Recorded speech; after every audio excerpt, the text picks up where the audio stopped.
Tuli, Salam warahmatullahi wabarakatuh. nuwun. Ini insya Allah segera dimulai. Oke.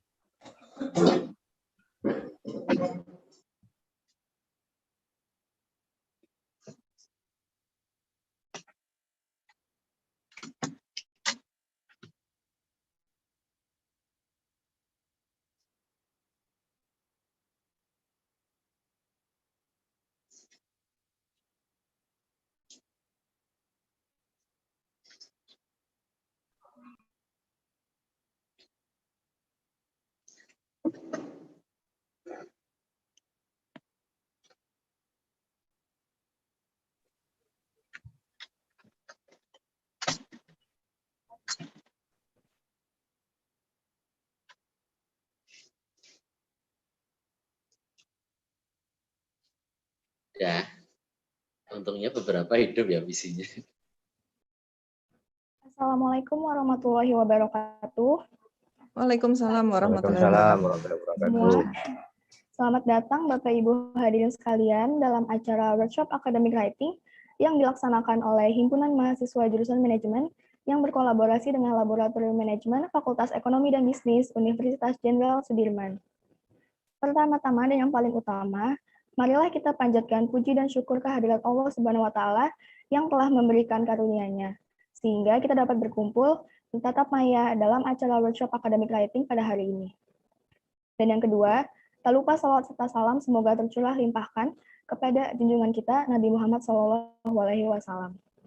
Sebelum memasuki pada rangkaian acara hari ini, izinkan saya memperkenalkan diri. Saya adalah Saraya, mahasiswi manajemen angkatan 2019 yang akan menjadi Master of Ceremony pada acara workshop hari ini. Workshop Academic Writing pada pagi hari ini akan membawakan tema mengenai penyusunan outline dan pemilihan topik tugas akhir. Berikut ini saya bacakan susunan acaranya. Yang pertama pembukaan, yang kedua sambutan-sambutan, yang ketiga pemaparan pedoman penyusunan tugas akhir, yang keempat pemaparan materi penyusunan outline dan pemilihan topik tugas akhir dari 5 konsentrasi, dan yang terakhir penutupan. Sebelum memasuki agenda selanjutnya, diingatkan bahwa para peserta bisa menulis pertanyaan di room chat dan untuk daftar hadir sekaligus e-sertifikat akan di-share selama acara. Baik, memasuki agenda selanjutnya yaitu sambutan-sambutan. Sambutan pertama akan disampaikan oleh Mas Renaldi Rizky selaku CEO HMJM FEB Unsud. Kepada Mas Renaldi Rizky, waktu dan tempat dipersilakan.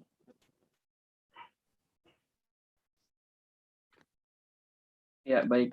Sebelumnya sudah terdengar ya suara saya ya, teman-teman. Sudah, Mas. Oke. Bismillahirrahmanirrahim. Assalamualaikum warahmatullahi wabarakatuh. Yang terhormat Bapak Dekan Fakultas Ekonomi dan Bisnis FEB Unsud, Bapak Profesor Dr. Suyanto SCMM, yang terhormat Bapak Dr. Ratno Purnomo SMSI selaku Kepala Jurusan Manajemen FEB Unsud, dan yang terhormat Bapak Ibu dosen sekalian yang tidak bisa saya sebutkan satu persatu, serta yang terhormat teman-teman mahasiswa peserta Academic Writing tahun 2021 yang berbahagia.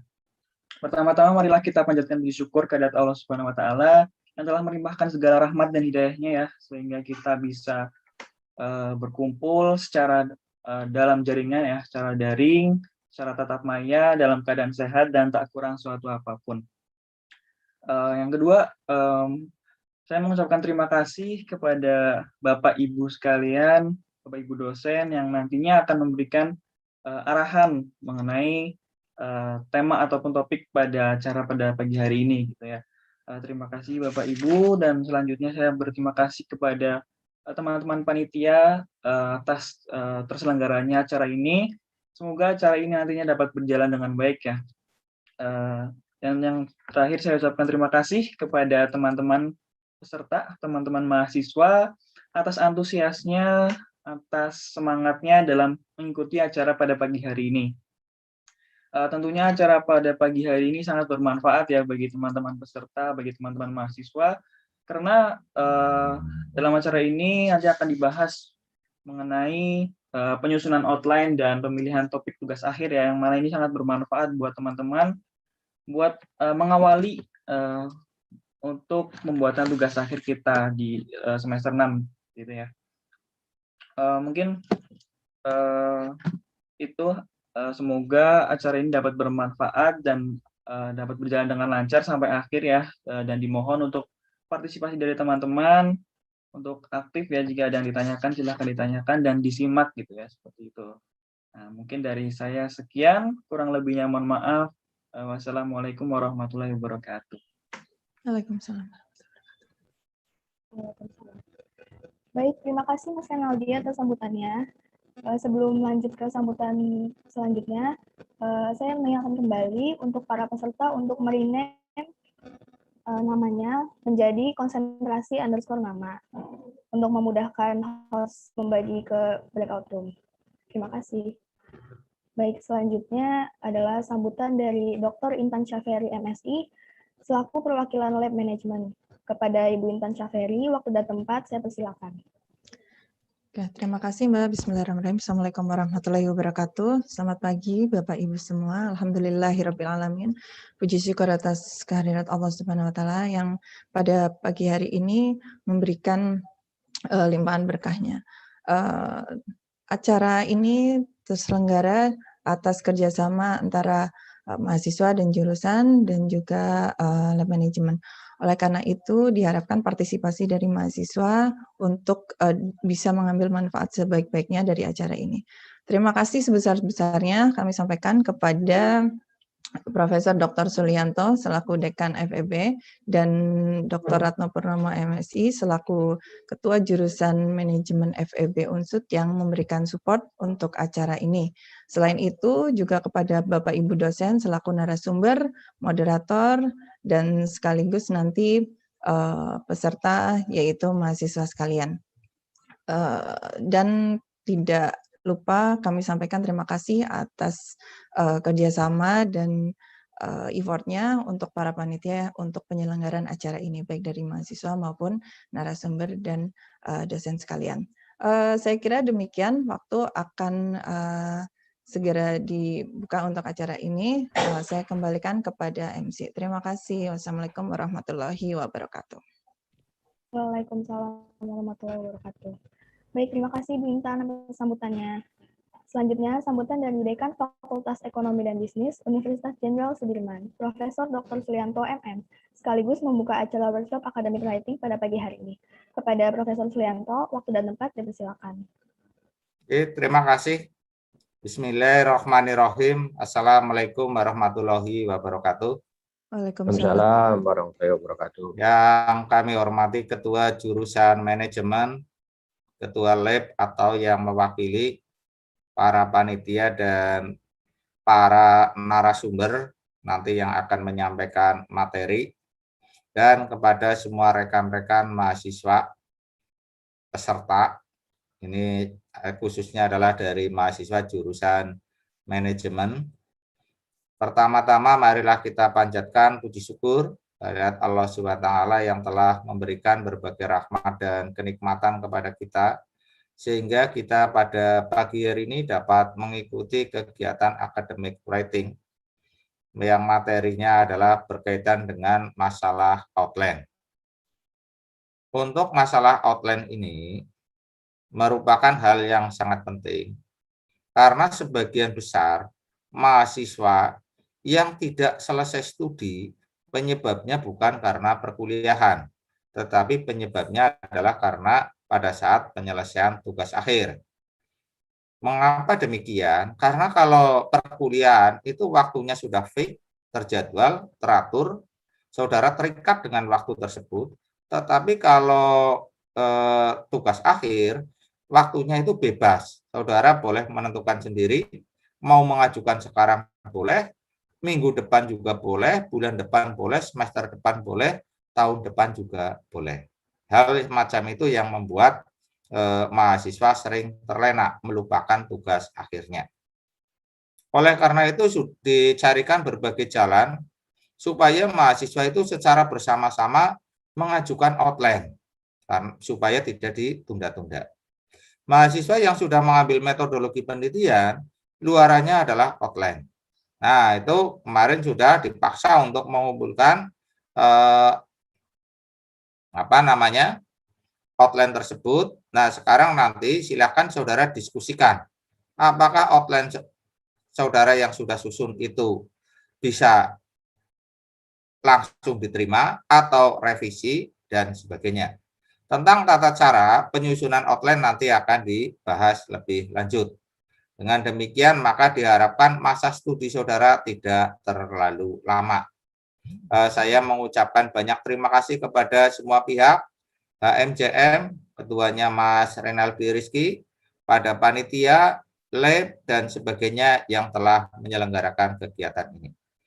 Saya rasa itu yang dapat kami sampaikan. Sekali lagi, terima kasih, dan atas permintaan panitia, maka acara academic writing dari kerjasama antara lab manajemen dan HMJM secara resmi dibuka dengan bacaan hamdalah, basmalah. Bismillahirrahmanirrahim. Terima kasih. Waktu kami kembalikan. Wabillahi taufiq wal hidayah. Wassalamualaikum warahmatullahi wabarakatuh. Waalaikumsalam warahmatullahi wabarakatuh. Terima kasih Profesor Sulianto atas sambutannya yang sekaligus membuka acara workshop Academic Writing pada pagi hari ini. Sebelum memasuki agenda selanjutnya, silakan para peserta untuk menyalakan kameranya untuk melakukan foto bersama.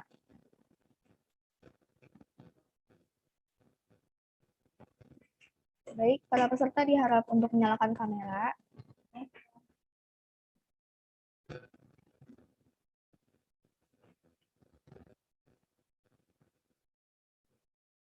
Silakan para peserta untuk bersiap untuk foto bersama. Akan saya hitung. 1, 2, 3. Baik. Lagi. 1, 2, 3.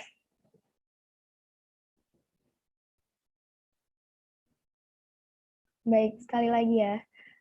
1, 2, 3. Baik. Terima kasih teman-teman dan Profesor Sulianto yang sudah menyempatkan waktunya untuk hadir di pembukaan acara Academic Workshop Academic Writing pada pagi hari ini. Selanjutnya, memasuki acara inti, yaitu pemaparan materi dan sesi tanya-jawab yang dipandu secara langsung oleh Dr. Intan Syaferi, MSI, selaku moderator. Sebelumnya, izinkan saya membacakan CV Ibu Intan Syaferi.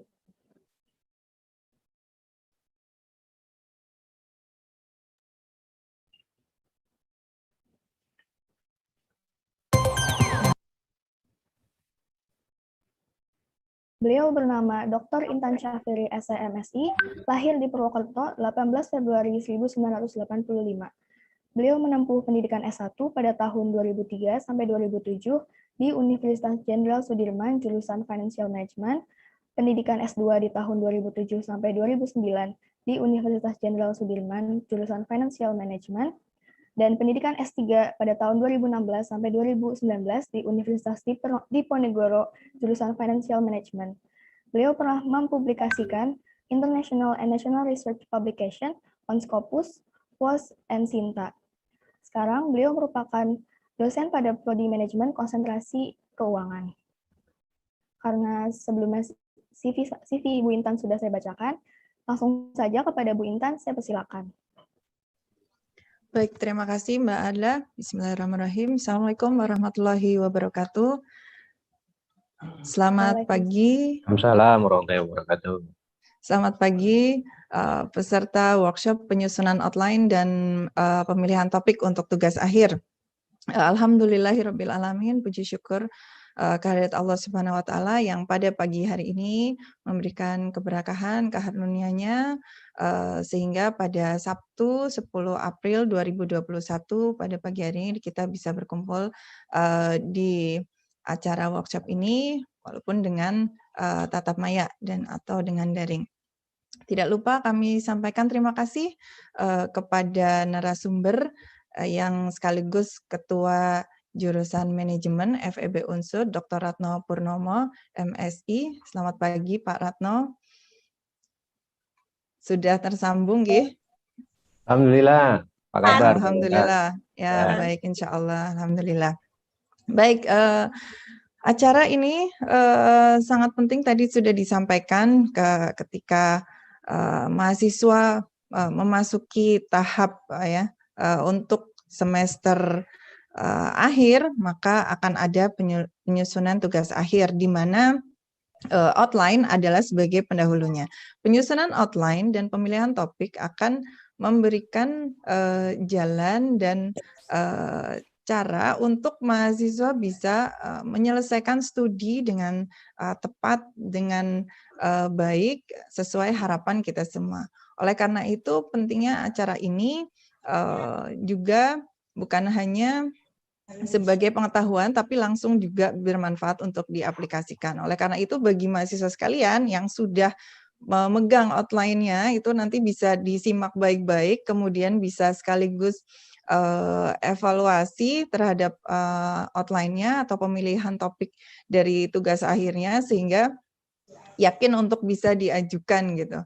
Nah, yang sangat spesial adalah memang pada pagi hari ini pesertanya ini banyak yang sudah menempuh mata kuliah dasar dan sedang menyusun outline. Oleh karena itu, semoga acara ini sangat bisa bermanfaat. Oke, tidak berlama-lama kita tampilkan narasumber kita. Nah, sebelumnya saya bacakan dulu CV-nya untuk Dr. Ratno Purnomo. Nah, Dr. Ratno Purnomo, SEMSI, beliau lahir 15 Desember 1979 dengan background study S1, menempuh studi di Universitas Diponegoro tahun 1998, S2. Mata aku kuning. Kemudian di 2014 menempuh S3 di Universitas Gadjah Mada. Beliau selaku Ketua Jurusan Manajemen FEB Unsud yang sekaligus Komisi Tugas Akhir juga untuk Human Resource atau Expertise Human Resource atau Manajemen Sumber Daya Manusia. Nah, oleh karena itu beliau sangat memahami dan disimak baik-baik bagi peserta untuk bisa mengambil manfaat dari apa yang disampaikan. Bisa bertanya juga, nanti jangan lupa bisa bertanya di chatroom karena beliau juga menerbitkan banyak buku dan publikasi. Oleh karena itu kita sambut Dr. Ratno Purnomo, SE MSI. Dipersilakan. Terima kasih Bu Dr. Intan. Mudah-mudahan semuanya dalam kondisi sehat walafiat ya. Amin. Semoga ya Pak. Kondisi sebaik-baiknya. Terima kasih atas waktunya. Saya juga mengucapkan terima kasih ini para dosen. Ada yang kelihatan siapa ini? Bu Intan ya, otomatis kelihatan. Nggak mungkin nggak kelihatan. Sederet-deret ini sudah Sederet terlihat ini. Semua loh, iya ada Bu Siwi, Bu Monik, Pak Dian, Bu Dwita, Pak Rio, ya udah pada mandi semua kayaknya ini. Ya tadi nggak adil itu CV-nya Bu Intan, ditunjukkan konsentrasinya S1 apa, S2 apa, S3 apa, konsisten kalau Bu Intan ya, finance dari S1, S2, S3. Pak Ranto konsisten dengan expertise yang udah sangat senior lah, luar biasa. Enggak, saya nggak konsisten karena dulu S1 saya keuangan. Keuangan ya Pak, iya. S1 saya keuangan terus tobat lah. Masalahnya saya kalau tetap keuangan nanti di Unsud kesaingan sama Pak Rio sama Pak Dian, saya kalah bersaing gitu, makanya saya SDM aja lah. Di SDM ada Bu Dwita, kalah saing juga saya. Ya, it's okay lah ya. Jadi saya S1 keuangan, S2, S3 baru Human Resource Management dan perilaku organisasi. Nanti bisa diceritakan juga peralihan itu Pak. Peralihan itu ya itu proses hijrah. Oh, proses hijrah. Enggak juga lah Pak. Enggak. Jadi passionnya ketemunya di kata Bu Dwita tuh bahasanya passionnya ketemunya di situ gitu ya. Passionnya ketemunya di situ. Saya nggak sanggup lah ngurusin duit, nggak kayak Pak Rio Padian pinter ngurusin duit. Saya make aja gitu ya. Kalau human resource kan biasanya memang make duit gitu ya. Pelatihan-pelatihan, seleksi, interview segala macam kan urusannya duit, minta duit gitu. Oke, ini sampai jam berapa Bu Intan? sampai jam 9, lalu nanti akan ada interaksi, baik diskusi yang disampaikan pertanyaan lewat chatroom. Oke. Jadi kalau saya lihat memang rata-rata pesertanya 2018 ya. Iya, 2018 memang nanti semester depan, udah masuk semester 7, berarti sekarang semester 6. Kalau peserta yang angkatan 2019 berarti sekarang semester 4 ya. Angkatan 2019 semester 4, angkatan 2020 semester 2. Ya nggak masalah kalau ikut karena untuk persiapan sehingga tahu gambarannya seperti apa. Tapi yang penting memang angkatan 2018 yang sekarang di semester 6 nanti tahun ini akan masuk semester 7. Betul tadi kata Prof. Suli ya. Kata Prof. Suli betul tadi, biasanya kalau tidak kita treatment, tidak kita kasih program, mereka masuk semester 7 nginput tugas akhir di KRS-nya, tapi outline-nya digarapnya nanti. Jadi outline itu adalah entry point untuk bisa dapat pembimbing. Oke, coba saya boleh share sesuatu ini Bu Intan? Memang harus share. Oh, memang harus share. Ya saya izin dulu. Enggak, kirain Bu Intan mau nanya, mau share apa dulu Pak? Kan saya ngomong sesuatu. Gitu. Mau nanti nge-share-nya yang aneh-aneh gitu kan. Oke, jadi saya fokus di bagaimana proses tugas akhir di program sarjana manajemen ya, mahasiswa sekalian khususnya yang di 2018. Oke, sekarang kita lihat dulu roadmap kuliah kita kan. Di prodi manajemen itu kan S1 4 tahun idealnya. Idealnya ya, tapi apakah bisa kurang dari itu? Bisa bingit ya. Jadi kalau kita lihat misalnya kita ngambil mata kuliah semester 1 sampai semester 1 sampai semester berapa itu 7 ya. Itu kalau outline-nya semester 7 udah masuk, udah di ACC dapat pembimbing, ngambil mata kuliah sisa yang belum diambil sama sekaligus ngulang-ulang misalnya. Itu bisa selesai di semester 7, selesai di bawah 4 tahun dia selesainya. Nah, kalau kita berbicara normal, baik mahasiswa yang mengambil konsisten 21 SKS setiap semester ataupun dia IP-nya bisa di atas 3 sehingga ngambil 24 SKS di tiap semester. Semester 7 tinggal TA aja. Ya, semester 7 tinggal TA aja di sini kan. Nah, ini semester 7 tinggal TA aja di sini. Itu asumsinya lulus semua, nilainya bagus, nggak ada yang ingin diulang gitu kan. Itu semester 7 udah selesai, tinggal TA aja di sini. TA itu tugas akhir.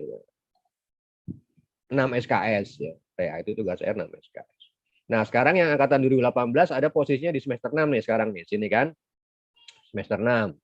Otomatis di KRS belum ada tugas akhir ya. Bisa masukin, bisa entry KRS nanti di semester 7. Nah, yang dimaksud dengan Prof. Suli tadi, dulu kebiasaan mahasiswa bikin outline-nya itu di semester 7.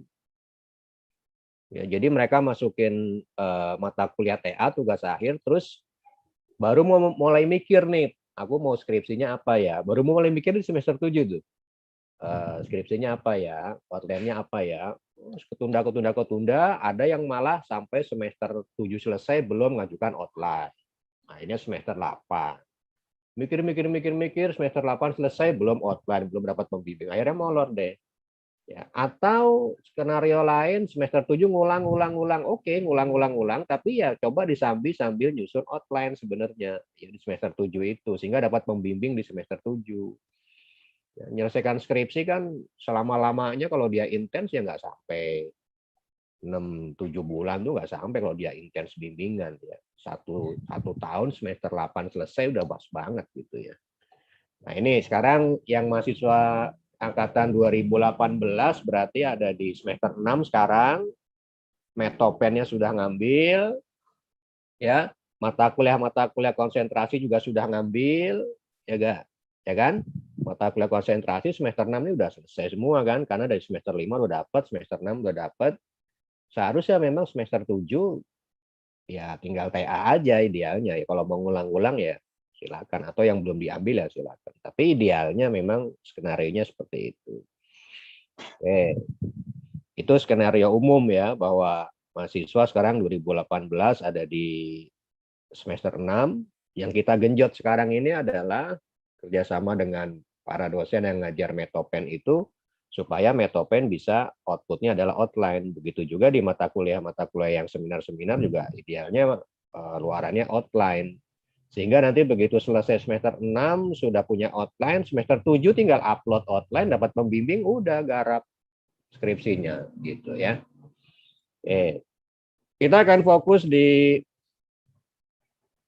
roadmap tugas akhirnya. Jadi tugas akhir itu kan terdiri dari 4 langkah yang harus dilalui. Tahap pertama adalah pengajuan outline. Tahap pertama ya pengajuan outline. Tahapan paling awal menyelesaikan tugas akhir dengan mengentry tugas akhir di KRS dan mendapatkan pembimbing skripsi. Nah, kalau sekarang memang belum bisa ngentry kan tugas akhir di KRS nanti di semester 7. Tapi kalau sekarang outline-nya udah jadi, udah oke, udah di ACC sama komisi studi akhir, di semester 7 tuh tinggal dapat pembimbing aja udah. Langsung garap skripsi, ya, langsung garap skripsi.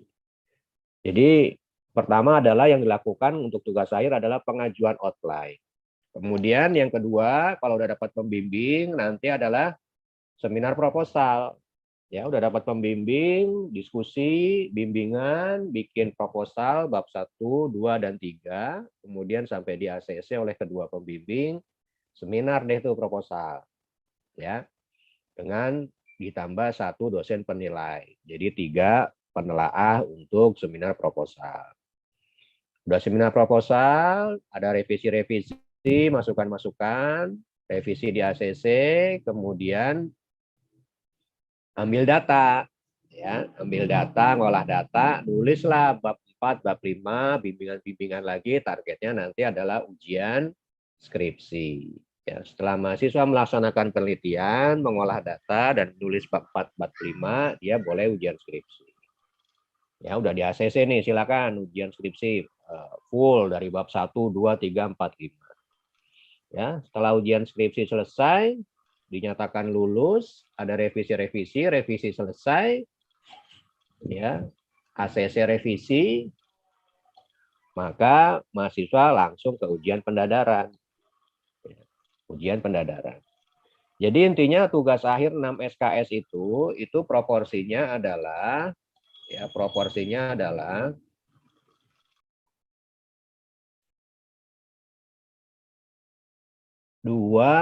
3, 1.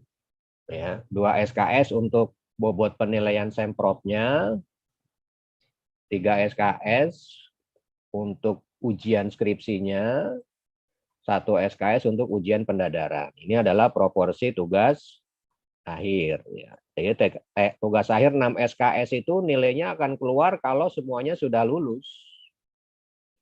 Ya. Nilainya akan keluar kalau nilainya sudah lulus dan syarat-syarat lainnya juga terpenuhi. Nanti syarat-syarat lainnya akan kita sampaikan. Ya. Jadi tugas akhir itu 6 SKS terdiri dari seminar proposal, ujian skripsi, dan pendadaran. Oke. Mahasiswa yang angkatan 2018 sudah mulai nyusun outline dan nanti semester 7 sudah bisa mulai dapat pembimbing ya asalkan syaratnya sudah terpenuhi. Itu sebaiknya mendownload pedoman penyelesaian tugas akhir dan pedoman penulisan skripsi, bisa di-download di websitenya FEB ya. Itu ada pedoman penyelesaian tugas akhir program sarjana dan ada pedoman penulisan skripsi. Silakan di-download di sana dan dibaca ya, karena sampai sekarang pun banyak juga tuh mahasiswa yang nggak baca, terutama berkaitan dengan pedoman penulisan skripsi. Ya, pedoman penulisan skripsi. Sampai mungkin dia sistematikanya copy paste dari yang lama, kementeriannya masih kementerian Ristek Dikti gitu.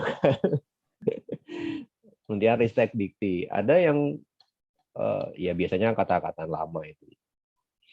Covernya masih itu. Nah, sekarang ini sih memang katanya mau digabung lagi tuh Kemendik, tapi namanya bukan Ristek Dikti tapi Kemendikbud Ristek kalau nggak salah. Itu mau digabung lagi, ternyata yang Ristek itu nggak bisa move on dari kita ya, nggak mau pisah dia sama kita.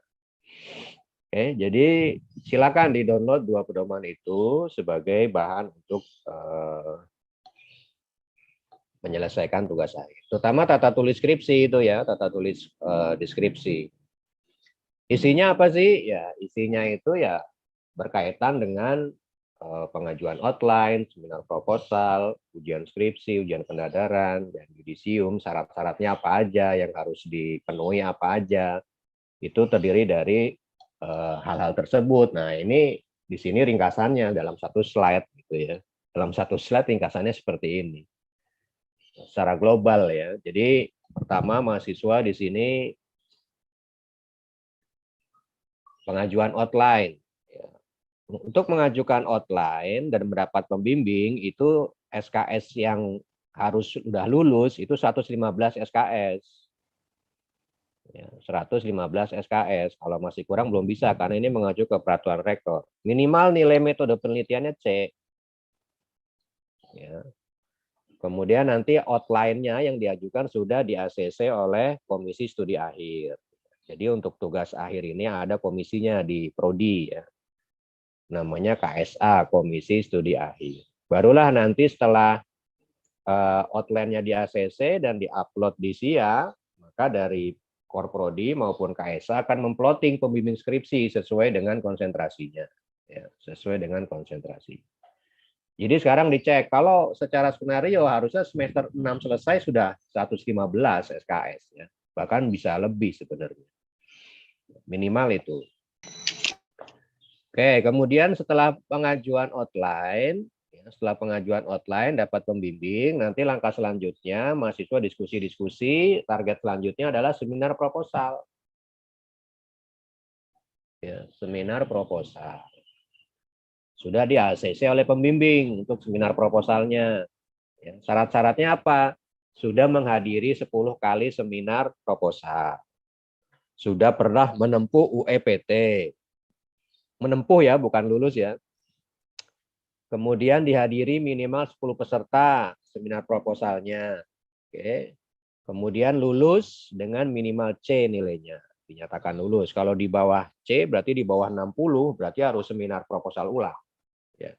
Tapi pengalaman kita sangat jarang sekali mahasiswa mengulang seminar proposal kecuali memang ada hal-hal yang sangat spesifik ya, seperti kecurangan, plagiasi ya, dan sebagainya.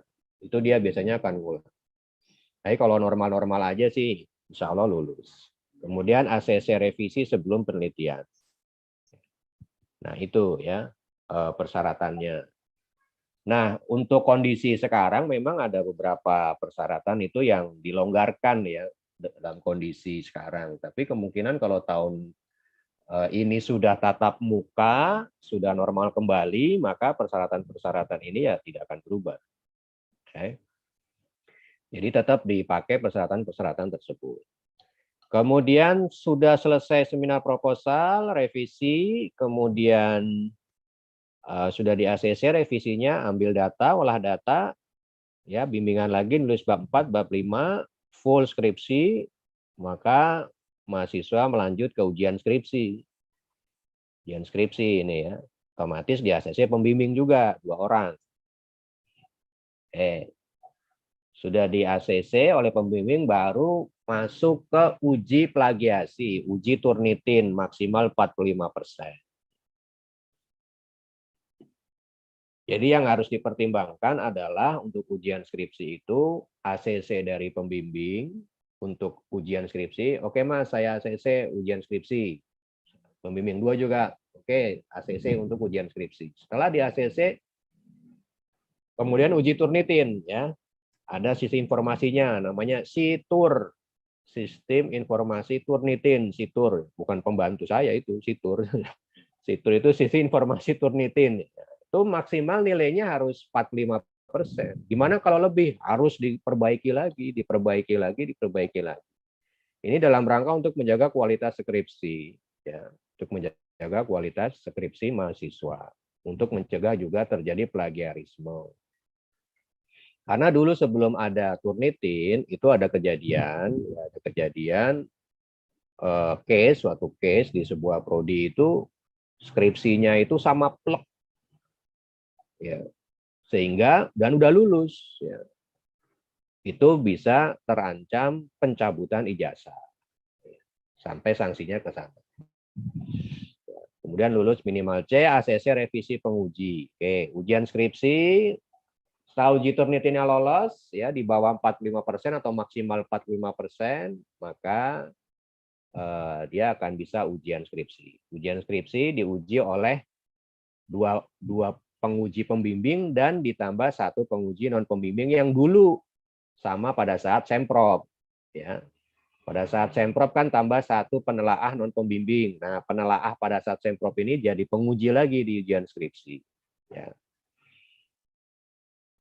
Kemudian setelah skripsinya ACC selesai, maka langkah selanjutnya ujian pendadaran. Nah, ujian pendadaran ini syaratnya adalah skripsinya sudah disahkan ya, sampai ke level ketua jurusan. Jadi semua penguji sudah tanda tangan, sudah oke revisinya, kemudian disahkan oleh jurusan. Kemudian yang terpenting adalah pada saat mendaftar pendadaran, itu semua mata kuliah yang wajib diambil itu sudah lulus.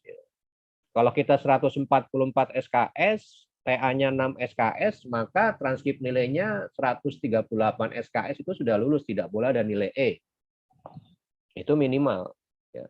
Ini harus benar-benar jadi perhatian buat mahasiswa ya, karena pernah ada kejadian, mahasiswa mau daftar pendadaran, itu masih kurang mata kuliah.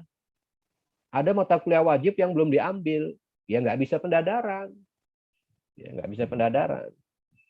Jadi harus wajib, harus lulus semua mata kuliah yang dipersyaratkan memang harus lulus. Itu kalau di total ya 138 SKS. Minimal ya. Kalau lebih boleh nggak? Ya boleh. 138 SKS. Karena nanti lulusnya kan mahasiswa S1 138 ditambah 6 SKS tugas akhir, jadi 144. Terus lunas UKT. Terus UEPT-nya dari Unsud minimal 400. Ya. Kemudian lulus minimal C. Ya. Lulus minimal C. Oke, itu untuk pendadaran. Syaratannya seperti itu. Setelah pendadaran selesai, barulah nilainya bisa keluar. Ya. Barulah nilainya bisa keluar. Mulai keluar tuh maksudnya barulah nilainya bisa diinput di SIA. Ya, semprot, ujian skripsi, pendadaran, itu nanti akan diinput di SIA. Barulah dia bisa, kalau sudah terpenuhi semua 144 SKS, nggak ada nilai E-nya, ya, barulah dia bisa yudisium. Ya, barulah dia yudisium. Nah, yudisium inilah adalah resmi masa studi kita. Jadi bukan pada saat wisuda, ya, bukan saat masa wisuda. Masa studi kita dihitung itu pada saat kita yudisium. Nah, ini ada beberapa persyaratan administrasi yang itu nanti ditentukan. Oke. Jadi ini adalah skenario untuk angkatan 2018 nanti ketika masuk di semester 7 kalau memang dia sudah mulai nggarap tugas akhir ya. Oleh karena itu supaya outline-nya itu tidak digarap pada saat semester 7, maka kita bikin program. Ya, kita bikin program sekarang supaya outline-nya itu jadi dulu gitu. Jadi begitu masuk semester 7 udah langsung ke plotting pembimbingnya. Ya. Kalau yang sebelum-sebelumnya masuk semester 7 mau ngajukan outline masih bingung, aduh apa topiknya, gimana cara bikinnya, masih bingung, akhirnya molor. Akhirnya outline-nya belum diajukan, ya belum dapat pembimbing, belum bisa nggarap skripsi dong. Masa harus bimbingan sama dukun kan nggak mungkin. Ya. Oke, itu ya, jadi standar penyelesaiannya itu. Terus, oke, komisi studi akhir. Nah, ini komisi studi akhir di manajemen itu ada 5 orang. Jadi nanti outline-nya itu harus mendapat ACC dari salah satu orang ini ya, sesuai konsentrasinya. Jadi di SDM ada saya dan Bu Siti Zuleha. Jadi nanti untuk yang konsentrasi SDM, kalau outline-nya udah yakin ya bisa diajukan ke saya atau Bu Siti Zuleha untuk mendapatkan ACC. Kalau udah bagus di ACC, nanti akan di plotting pembimbing. Tapi kalau belum bagus, biasanya ada revisi, ada masukan. Gitu. Kalau untuk yang keuangan, nanti ada Pak Hari Yunanto. Ya. Kemudian untuk manajemen pemasaran, ada Pak Review. Kemudian manajemen operasional ada Pak Bambang Sunarko. Di situ sudah tertera nomor WA dan emailnya, silakan bisa menghubungi karena sudah terkondisikan para anggota KSA ini untuk menerima outline dari mahasiswa sesuai konsentrasinya, ya. Ada bisa lewat WA ataupun lewat email. Oke, kalau pada saat pendadaran, mata kuliah apa yang akan diujikan? Ya, pada saat pendadaran, mata kuliah apa yang diujikan? 4 mata kuliah. Manajemen SDM, manajemen keuangan, manajemen pemasaran, manajemen operasional.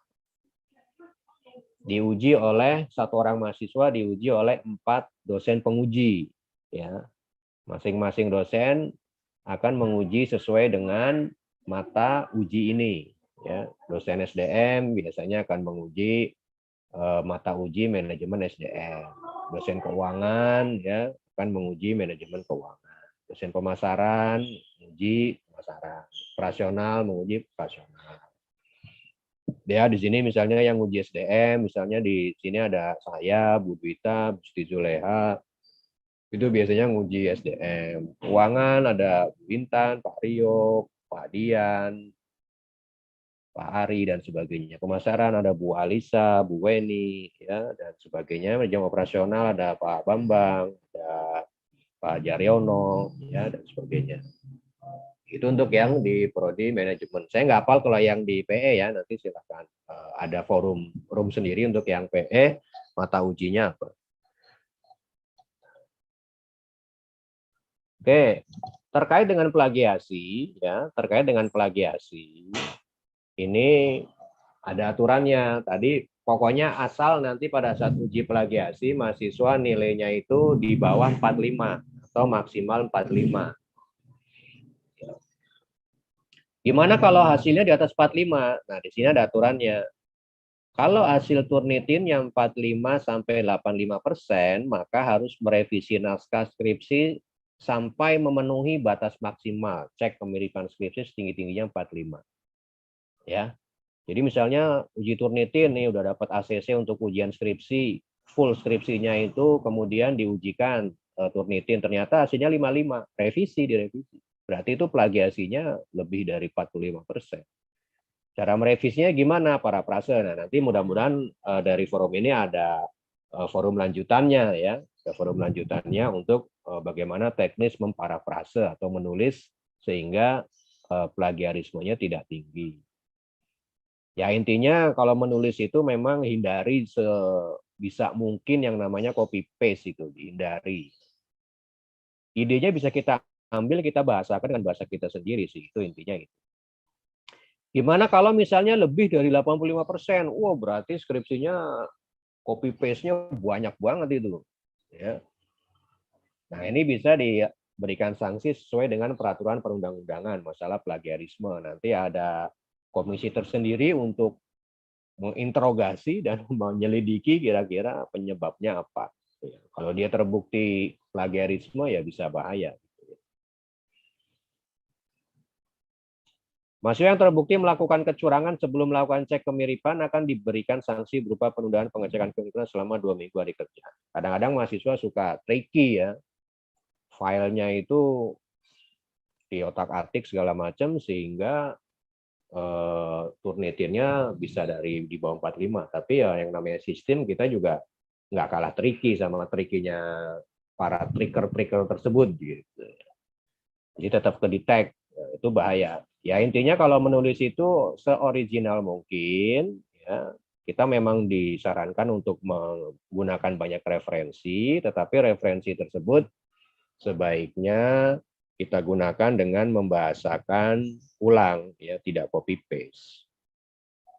Oke, itu yang berkaitan dengan pedoman ya. Kemudian fenomena-fenomena yang menjadi penghambat tugas akhir biasanya diantaranya ya mudah menyerah, baperan, biasanya kayak gitu. Kebawa isu-isu omongan dari teman, rumors-rumors yang belum tentu benar. Wah itu galak, aku nggak berani ngadep gitu. Itu kan kata siapa gitu. Ada rumors katanya Pak Ratno galak gitu. Ya saya memang galak.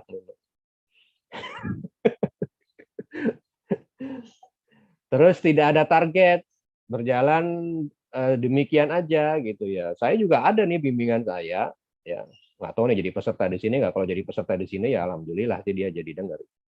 Pinter sebenarnya anaknya, IPK-nya bagus, cum laude ya. Tapi harap maju ki jere aras-arasan kayak gitu. Nah, karena nggak ada target gitu. Karena nggak ada target. Mau selesai semprot kapan ujian skripsi, kapan pendadaran, coba lah ditarget gitu ya. Makanya ini kita target yang sekarang ini, semester ini berakhir, mahasiswa outline-nya sudah di-ACC oleh komisi. Nah, itu target tuh. Artinya apa? Begitu nanti masuk semester 7, ngentri tugas akhir di KRS, langsung ke plotting pembimbing. Nah, udah, itu targetnya udah sip banget. Ya. Kemudian ternyata terlalu santai dan nyambi, apalagi kalau yang udah kerja. Beberapa kayak saya memang mahasiswa itu kadang-kadang nyambi kerja. Ya bahkan beberapa ada yang terlalu asik kerja sampai menjelang DO itu nggak kegarap skripsinya. Ya akhirnya nggak bisa ketolong gitu. Boleh-boleh aja nyambi kerja, menikah, ya boleh-boleh aja kawin, itu boleh. Tapi prioritasnya skripsi dong. Prioritasnya skripsi itu juga jangan diatur waktunya gitu. Kemudian menunda. Nah, ini nih. Makanya tadi yang disampaikan Prof. Suli itu nunda lagi, nunda lagi, nunda lagi. Nah, ini kita kawal nih sekarang. Ya, kita kawal. Pengajuan OTN-nya ditunda besok ya nggak dapat pembimbing. Terus menunda mau maju bimbingan. Maju enggak, maju enggak, maju enggak. Lah, sebagus-bagusnya gawean Anda tuh tetap akan ada revisinya kok.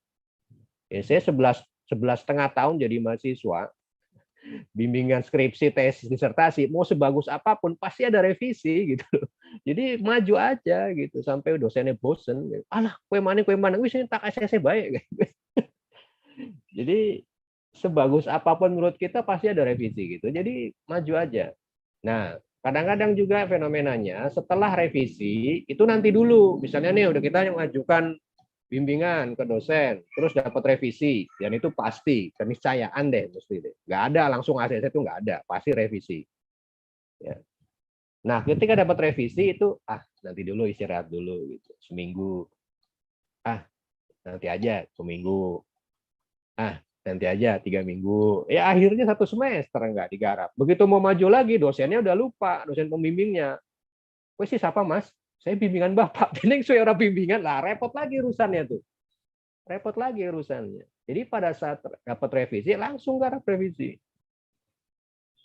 Karena kalau misalnya ketunda lagi, polanya jadi berubah tuh mahasiswa, cara berpikirnya berubah, kemudian topiknya lupa lagi, ya repot lagi. Kurang literasi, kurang baca topik terkait dengan riset yang akan diteliti. Sehingga jelasin ke pembimbing tuh au-au gitu loh. Ini mas gimana mas argumentasinya kok bisa ini berpengaruh positif?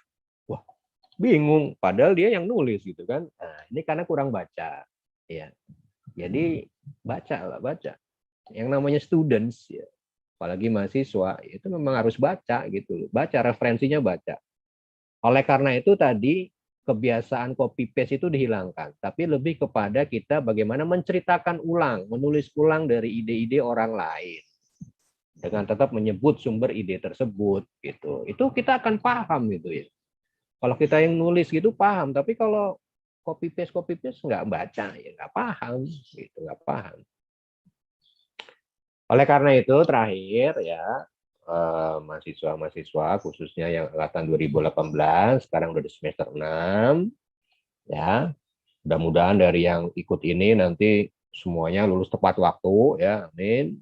Nanti kita pantau coba ya. Karena juga ada nih mahasiswa angkatan 2016, bayangin aja angkatan 2016 baru mengajukan outline coba. Itu udah telat banget ya. Setting goal lah. Setting goal. Nah, kita bantu nih mahasiswa nih 2018 nih untuk men-setting goal. Jadi semester 6 berakhir udah punya outline yang di ACC ya. Jadi ini sambil kuliah nanti sambil konsultasi outline dengan komisi studi akhir ya. Semester 6 selesai, jebret, outline udah di ACC, kemudian upload ke SIA, di plotting pembimbing, udah semester 7 jalan langsung bimbingan. Ya, semester 7 setting goals.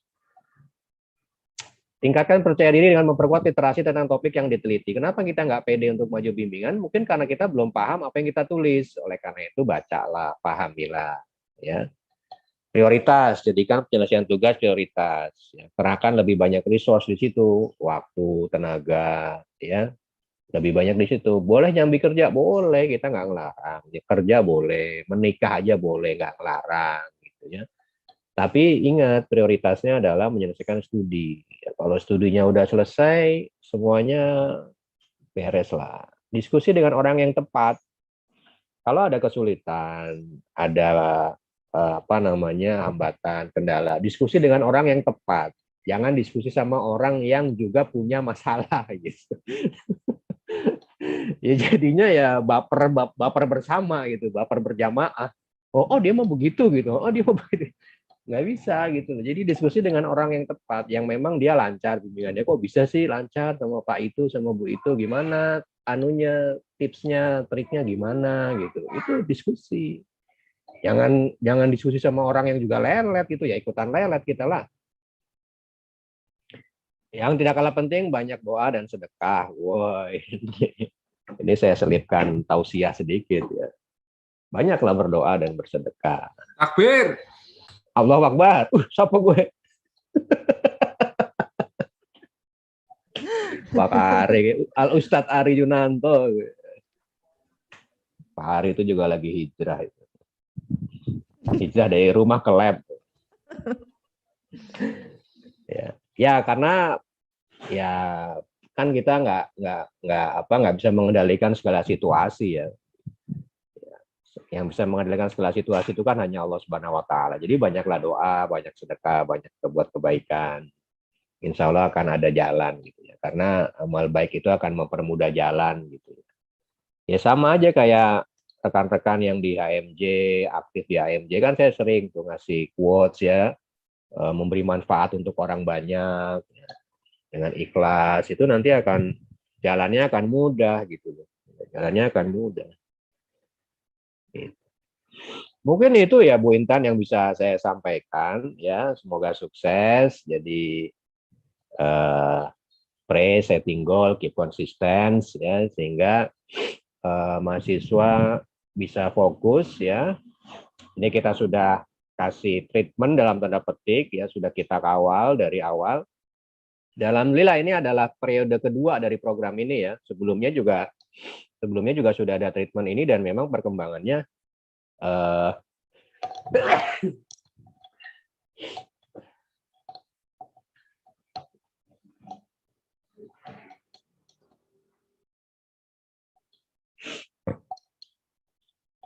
mohon maaf perkembangan ya, kalau yang di lab dapat snack, saya kan dapat snack soalnya. Ya perkembangannya itu lumayan, jadi banyak outline yang melalui proses seperti ini itu sudah bagus, sehingga dari komisi tidak terlalu banyak revisi-revisi yang berarti, sehingga sudah mulai bisa di-plotting pembimbing di awal semester 7, langsung bisa digarap, dan ya, beberapa juga sudah sepertinya akan lulus tepat waktu ini. Berarti yang tahun lalu programnya adalah mereka di semester ini lulus gitu ya, semester 8 ini ya. Bimbingan saya juga ada sekitar 2 atau 3 orang yang kemungkinan memang dia lulusnya sebelum Agustus ya. Berarti kan di bawah 4 tahun ya. Mungkin itu Bu Intan yang bisa saya sampaikan. Silakan mahasiswa apabila ada yang akan kita sharing bersama. Baik, terima kasih Pak Ratno. Wah, luar biasa, pas sekali jam 9. Apa ya? Oh iya, luar jam biasa. 9. Nah, Memang saya ngeliatin ya, jam terus dari tadi di sini.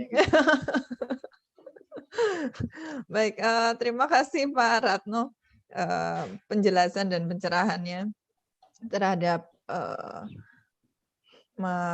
topik mengenai pedoman untuk tugas akhir gitu ya. Jadi kalau di beberapa poin tadi, yang pertama adalah porsi tugas akhir gitu ya. Itu ada semprop, seminar proposal, ada ujian skripsi, ada pendadaran. Kemudian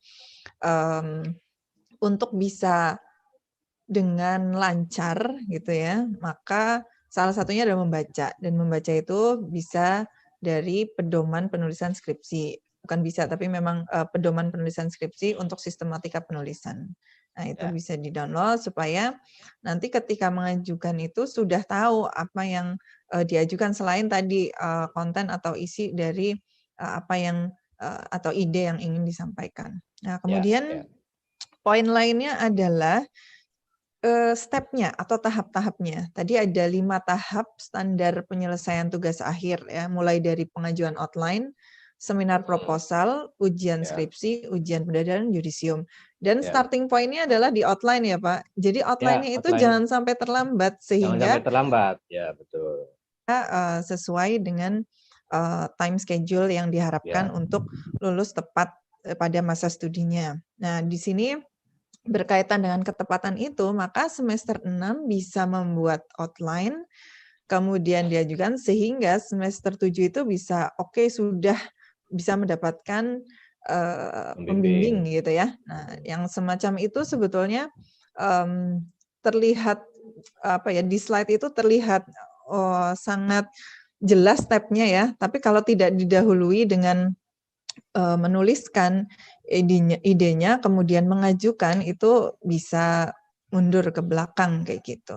Baik, itu penjelasannya dari Pak Ratno. Ada pertanyaan dari mahasiswa di sini. Oke. Ada beberapa pertanyaan yang sudah masuk di chatroom dari mahasiswa. Oke, yang pertama dari Kemal ya, bertanya. Oh, ya betul ini. Dari Mas Kemal, izin bertanya. Rata-rata dari kami mengambil metodologi penelitian di semester 5 untuk semester genap. Ini bagaimana caranya untuk mengawal target outline-nya agar dapat tercapai? Ya, walaupun tadi sudah disinggung ya sebetulnya ya, tapi apa namanya? Mungkin bisa mendapatkan detailnya, tipsnya gitu Pak. Mas Kemal apa Mas Kemal? Mas Kemal Adi Prabowo. Es Kemal Milo gitu. Happening.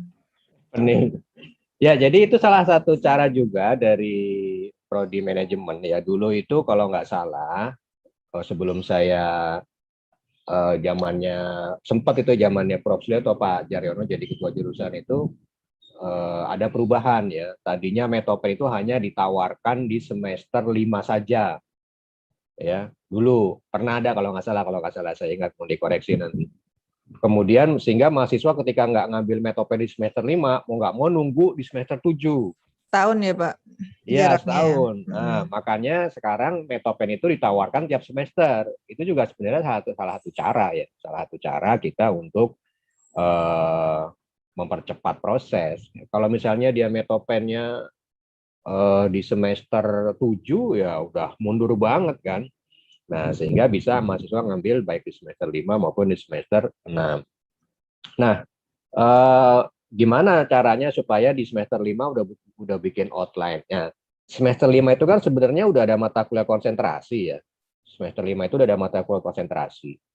Kemudian semester 6 juga ada mata kuliah konsentrasi ya. Di Metopen itu sebenarnya kan teknis bagaimana kita menulis bab 1 ya, bagaimana kita menulis tentang samplingnya, bagaimana alat analisisnya, bagaimana desain risetnya lah, seperti itu. Itu skill di situ yang harus diperkuat. Nah, kontennya dari mana? Kontennya adalah dari mata kuliah konsentrasi yang diikuti di semester 5 maupun semester 6. Jadi sebenarnya itu bisa saling melengkapi satu sama lain. Kita memang mendesainnya kan seperti itu, juga yang di S2 juga seperti itu. Mata kuliah konsentrasi itu dalam rangka untuk supaya mahasiswa paham ya tentang teori-teori, tentang topik-topiknya ya. Kemudian tentang isu-isu risetnya yang berkaitan dengan konsentrasinya. Nah, yang Metopennya itu berkaitan dengan teknis risetnya ya. Jadi sebenarnya saling melengkapi. Dan sebenarnya mahasiswa sekarang dibantu dengan adanya Metopen ditawarkan setiap semester gitu ya. Semester 5 oke, semester 6 oke, ya, jadi semester 7 oke, semester 8 oke, tapi ya jangan sampai lah paling lambat yang ngambil semester 6 gitu ya. Paling lambat Metopen diambil semester 6. Kemudian dia juga sudah punya mata kuliah konsentrasi berkaitan dengan topik-topik riset yang akan diteliti, itu kan luar biasa itu. Semester 7-nya udah outline. Outline-nya udah di ACC gitu. Jadi saling melengkapi sebenarnya. Begitu nggih? Jadi ada beberapa hal yang perlu diperhatikan terkait dengan mata kuliah Metopen ya, supaya lebih lancar studinya. Oke, mungkin pertanyaan selanjutnya dari sebentar. Dari Anissa, izin bertanya, untuk syarat Semprop minimal telah mengikuti 10 Semprop. Apakah berlaku selama online atau daring? Ya, terima kasih. Ya, Teknis sementara ini ya. untuk yang syarat ini memang dilonggarkan ya. Yang syarat ini gitu. untuk di Prodi Manajemen dilonggarkan karena tidak ingin memberatkan mahasiswa. Jadi khusus untuk yang mengikuti 10 Semprop memang untuk saat ini sampai sekarang dari surat edaran dekan masih ditiadakan. Tapi mahasiswa ketika ingin belajar dari temannya ya tentang Semprop-Semprop yang akan berjalan, boleh join ya. Sekarang sudah mulai, kalau waktu dulu awal pandemi itu ya Semprop itu cuma mahasiswa sama pembimbing sama penelahnya aja ya. Ya, Karena kan masih gagap kita waktu itu ya. Sekarang udah mulai nih boleh Semprop-Semprop dihadiri oleh mahasiswanya, sudah seperti biasa, cuman memang daring gitu ya. Supaya mahasiswa juga belajar dari mahasiswa yang lain bagaimana proses Semprop itu berjalan. Demikian Mbak siapa? Jadi, Mbak Anissa ya. Mbak Anissa, ya. Ya jadi memang untuk proses belajar. Jadi 10 kali melihat temannya itu bisa membuat kita lebih siap untuk nanti kalau kita Semprop gitu ya, Pak. Oke. Baik, terima kasih. Next ada pertanyaan lagi. Yang ketiga dari Jihan Putri.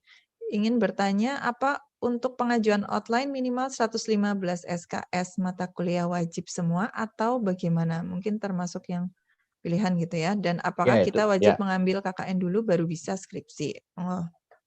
Kalau KKN kan 110 SKS ya. 110 atau 100 ya saya lupa kalau KKN. 110 kalau tidak salah, Pak. 110 ya.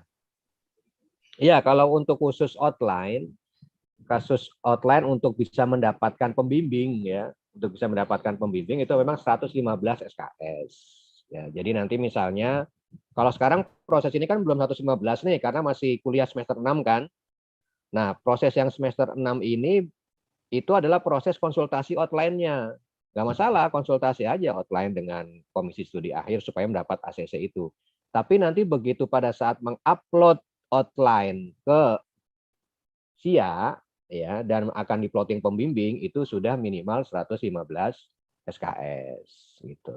Gitu ya Mbak Jihan ya. Mbak Jihan ya. Apakah boleh berbarengan dengan KKN? Ya boleh aja, nggak masalah. KKN kan cuma berapa bulan sih sekarang? Masih ada sisanya ya, Pak? Iya, masih ada sisa waktu 1 semester tersebut untuk bisa memulai sehingga tinggal mahasiswa aja milih mendesain mana nyamannya gitu. Apalagi kalau dia udah 115 ngambil 24 terus setiap semester kan sebenarnya bisa lebih cepat ya. Iya. Desain untuk tugas akhirnya. Itu juga strategi tapi juga mungkin bagusnya ikut acara ini selain tahu pedomannya itu juga mungkin jadi bisa tercerahkan topik apa yang diambil karena mungkin karena tadi Pak yang Pak Ratno sampaikan kebingungan mau apa itu mungkin lebih lama Pak dibandingkan menulisnya. Betul. Gitu. Mahasiswa kan banyak bingungnya. Kita juga bingung dari dosen. Kok nggak maju-maju? Jadi sama-sama bingung. Ya mudah-mudahan selain ini jadi nggak bingung gitu ya.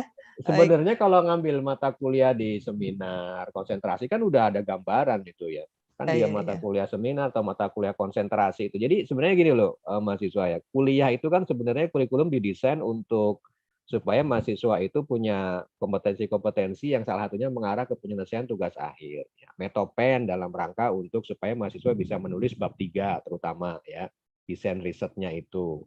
Di bab 2-nya, ya di bab 2 dan di bab 1-nya itu kan berkaitan dengan isu-isu risetnya, topik-topiknya itu kan diperoleh dari mata kuliah konsentrasi yang mereka ikuti di semester 5 dan 6 gitu. Jadi kalau mahasiswa serius ngikuti mata kuliah di semester 5 dan 6 di mana di situ ada metopen, clear lah urusannya gitu. Clear urusannya. Nggak bingung, nggak akan muncul bingung, aku harap ngapa ya gitu. Atau mungkin kebingungan karena mau topik ini atau ini kayak gitu. Ya, itu Ya, betul. itu bisa, Pak. Itu butuh doa makanya. Istikharah. Ya, betul. Jadi istikharah itu bukan milih jodoh doang. Istikharah itu dalam hal-hal yang sifatnya membingungkan kita juga boleh lah. Pokoknya banyak-banyak doa gitu ya, Pak. Banyak doa yang Iya, terbaik. Ya. ya. Benar, Baik. benar. Terima kasih, Pak. Next, masih ada lagi pertanyaan?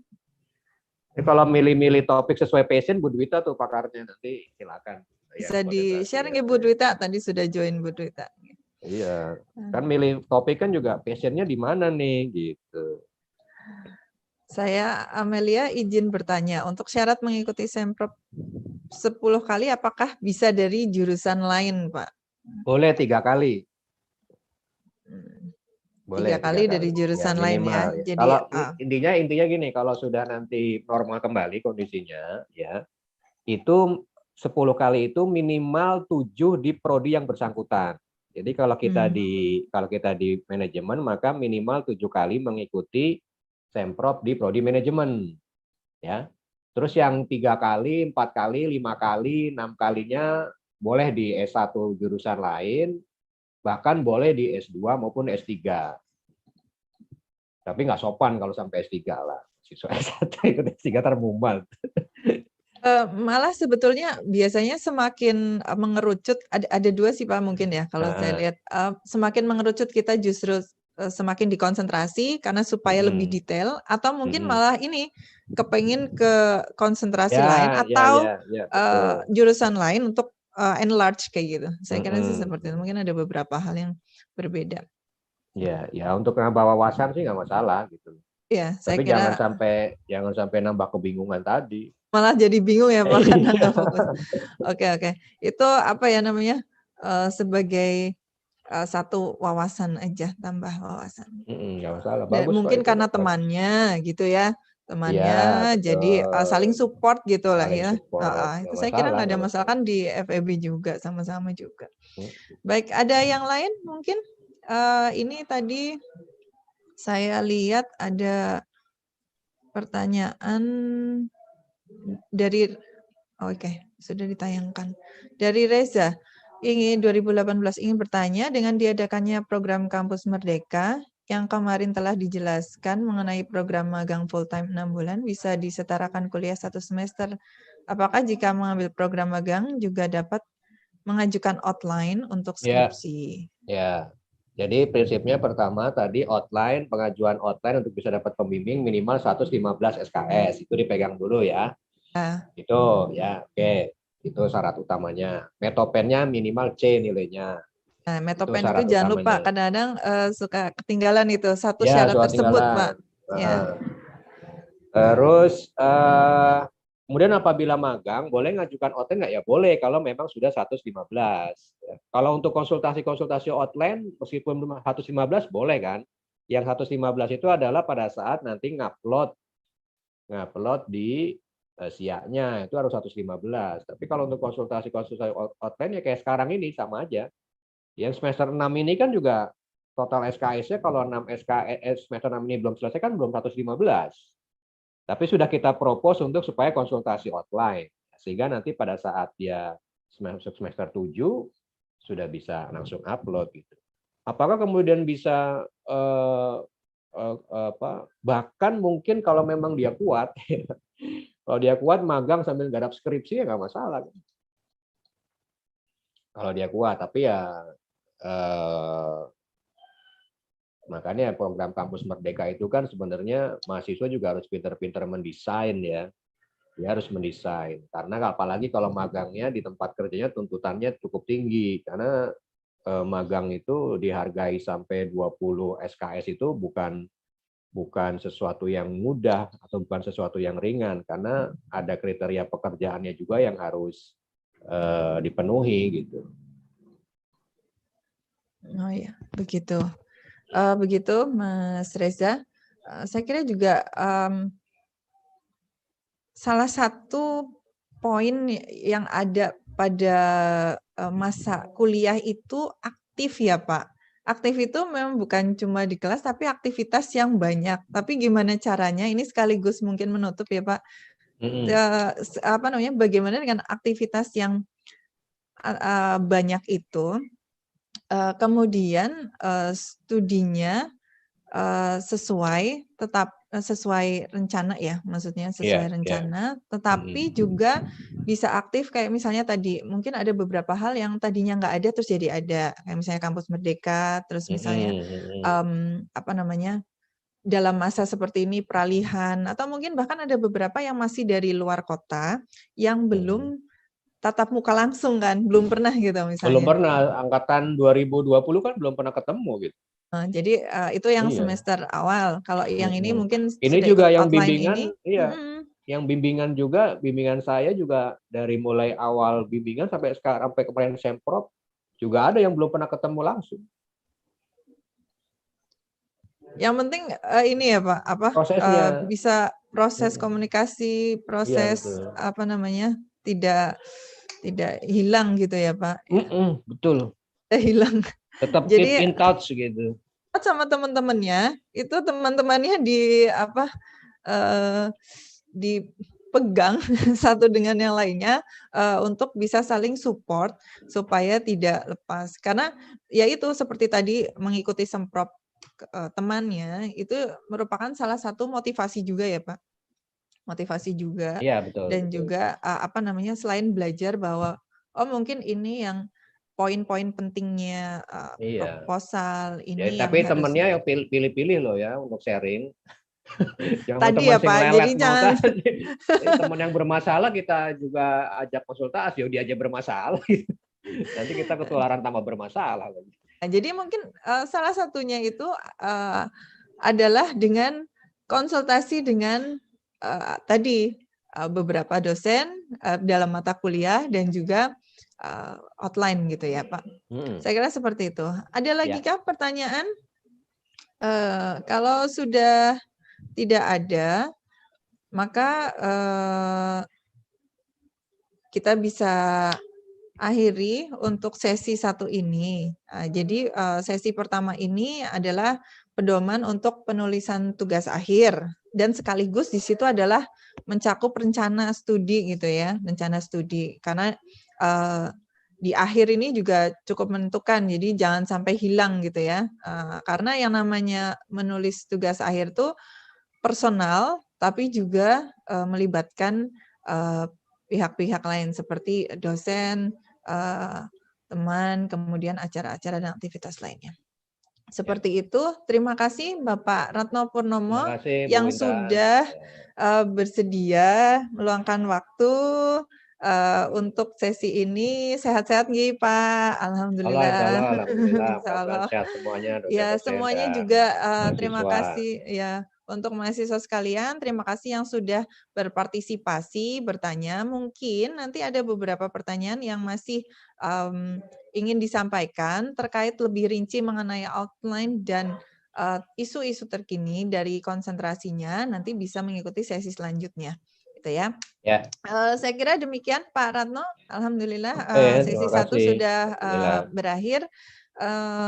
Terima kasih kepada Bapak Ibu dosen yang sudah berkenan hadir juga dari awal tadi pembukaan yang akan mungkin nanti mengisi sebagai narasumber maupun moderator yang ada pada sesi konsentrasi. Saya akhiri dulu. Terima kasih. Mohon maaf apabila ada kesalahan. Terima kasih semua kepada narasumber, panitia, dan mahasiswa sekalian. Saya akhiri. Wassalamualaikum warahmatullahi wabarakatuh.